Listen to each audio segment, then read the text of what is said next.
11 de noviembre a la hora 11 de 1918. Alemania y sus aliados eran derrotados en la Primera Guerra Mundial tras la firma del armisticio. Pero ahí solo empezaría el calvario para Alemania, ya que el 28 de junio de 1919, los líderes aliados y representantes de Alemania se reunieron en el Salón de los Espejos del Palacio de Versalles para firmar el tratado que la hundiría aún más en la miseria, pobreza y humillación.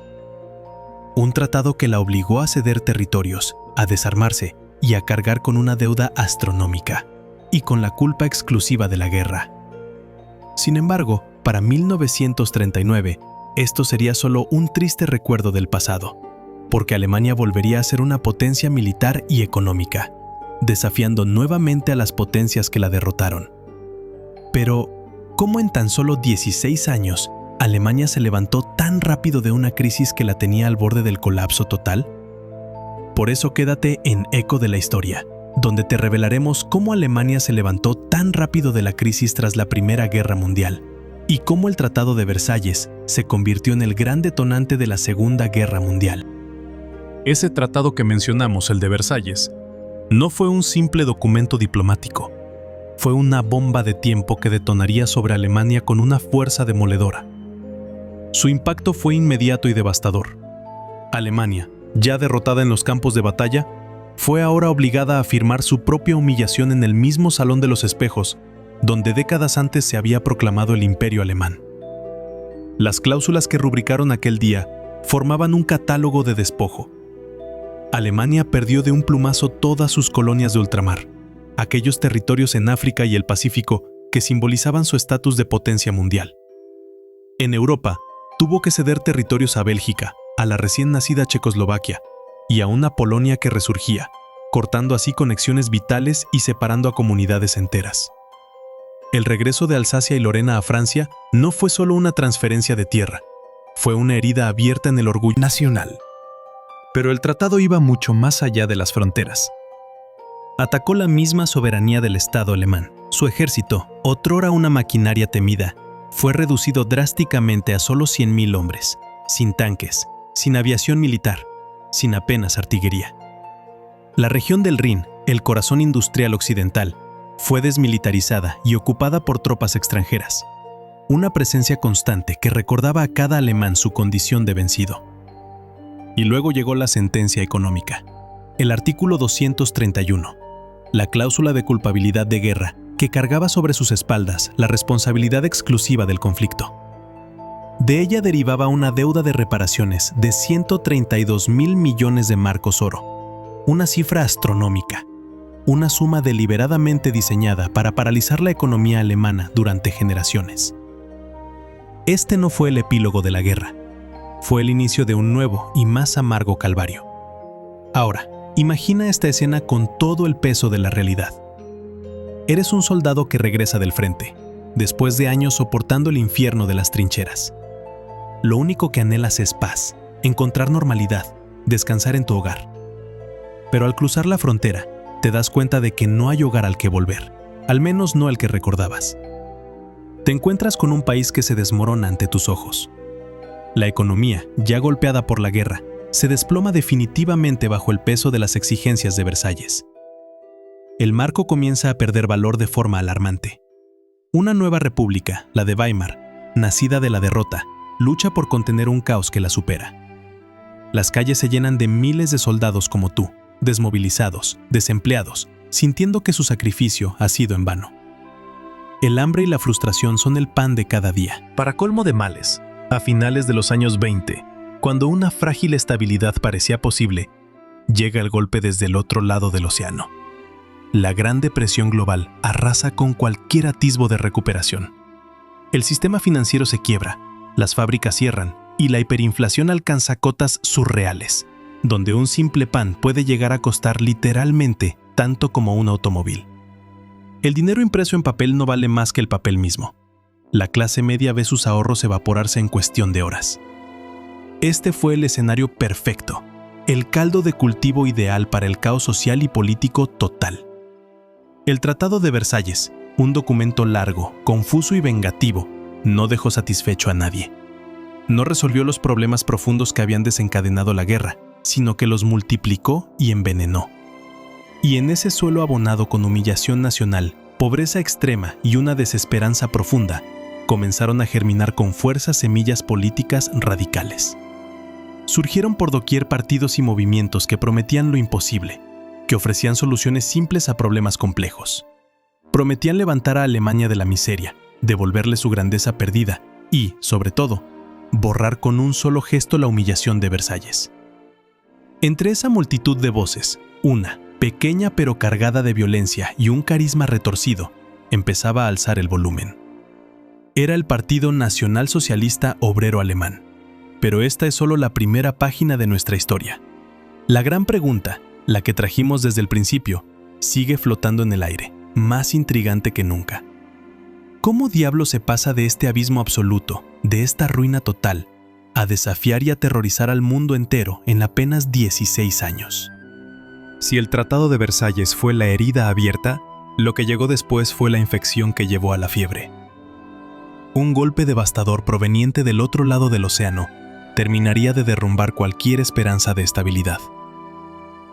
La Gran Depresión de 1929 y Alemania era el eslabón más débil. Su recuperación, como veremos en detalle más adelante con el Plan 2, no se había construido sobre cimientos sólidos, sino sobre un castillo de deuda. Cuando los bancos estadounidenses entraron en pánico y exigieron el reembolso masivo de todos aquellos préstamos, el resultado fue una hemorragia financiera instantánea. El capital huyó de Alemania como consecuencia de un naufragio. Para 1931, el sistema bancario alemán, ese corazón que bombeaba crédito a la economía, dejó de latir. Bancos emblemáticos quebraron uno tras otro. El crédito se congeló, y cuando el crédito se congela, las fábricas se paran, los comercios echan el cierre y el desempleo se dispara de forma brutal. Las cifras son aterradoras. En apenas 3 años, entre 1929 y 1932, la producción industrial alemana se desplomó un 40%. Imaginen el paisaje: chimeneas apagadas, talleres silenciosos y una cifra que resume la tragedia humana: 6 millones de desempleados. 1 de cada 3 trabajadores alemanes sin saber cómo alimentar a su familia. En este caos, la joven y frágil República de Weimar se desangraba. Los gobiernos caían unos tras otros, impotentes.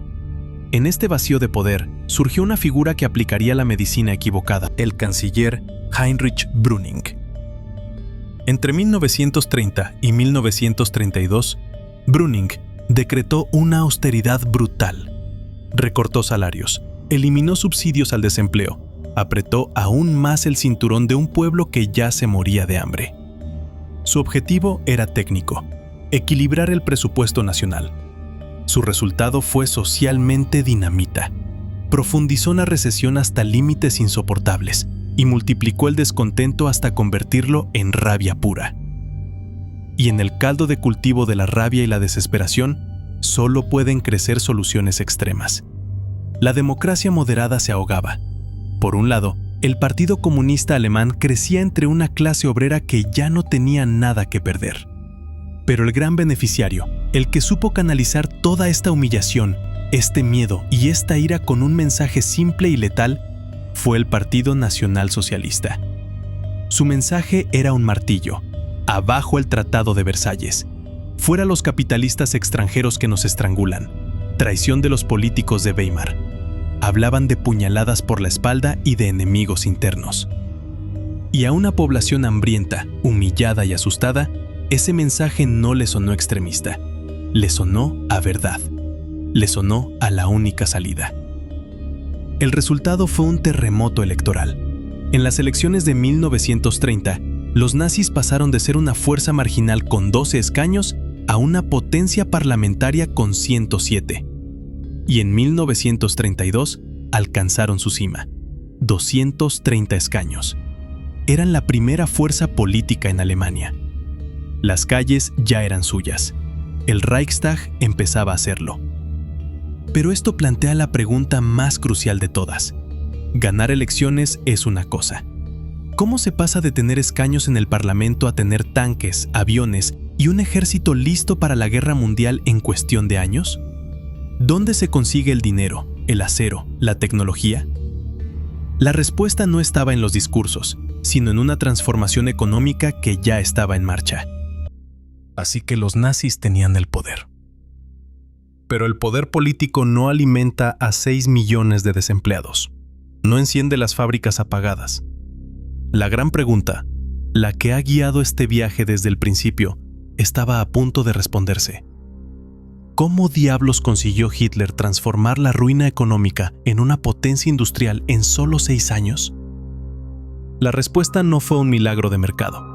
Fue un milagro forzado, orquestado por el Estado con una precisión brutal y un objetivo único. Todo se subordinó a 2 consignas: eliminar el desempleo y rearmar a Alemania para la guerra. Comenzaron con una explosión de obras públicas faraónicas, autopistas, canales, edificios monumentales, proyectos que dieron trabajo a cientos de miles, que reactivaron la industria del cemento y el acero. Fue una inyección de adrenalina en el corazón de la economía. Pero eso era solo la cara visible. El verdadero motor, el secreto a voces, fue el rearme masivo. Primero en secreto, violando cada cláusula de Versalles, luego abiertamente, cuando Hitler denunció el tratado. En 1936, con el Plan Cuatrienal, la consigna era clara y descarnada: cañones en vez de mantequilla. Las fábricas de coches empezaron a producir blindados. Las químicas, como el gigante IG Farben, fabricaban combustibles sintéticos y explosivos. Los astilleros botaban submarinos. El Estado nazi daba órdenes de compra masivas, garantizando ganancias a la gran industria. El desempleo se evaporó, pero a un precio invisible, porque este milagro tenía los pies de barro. ¿De dónde salía el dinero? No de la magia. Salía de un engaño financiero colosal. Se emitieron unos pagarés secretos llamados Mefo Bills, una deuda oculta que el Estado posponía para el futuro. Salía de la expropiación sistemática de los judíos alemanes, cuyos negocios y propiedades fueron robados para financiar el Reich. Salía del control total sobre los salarios y los ahorros de la gente común. Era una economía de guerra en tiempos de paz, que solo podía sostenerse con más guerra, con la conquista y el saqueo de otros países. Para 1939, el espectáculo era impresionante.